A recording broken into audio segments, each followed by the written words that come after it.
Hello guys, welcome to the video, and in this video I'm gonna show you how to change your avatar on Steam account.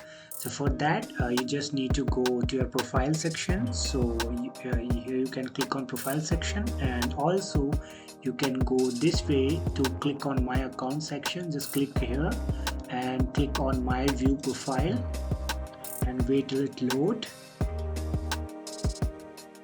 Now the page is loaded here, and now you just need to click on edit profile.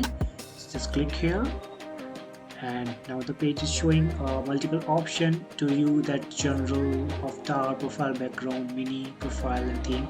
So you can change all the options here. So we need to click on avatar. Just click here. So you are getting your two options here. So first of all, upload your avatar.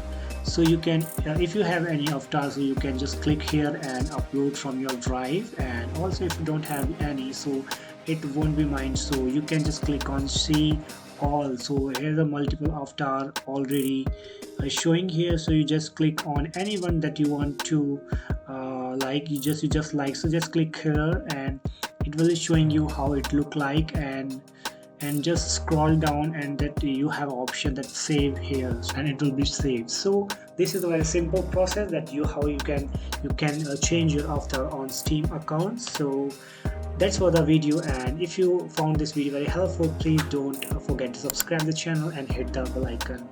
I'll see you in the next video. Till then, bye bye, take care.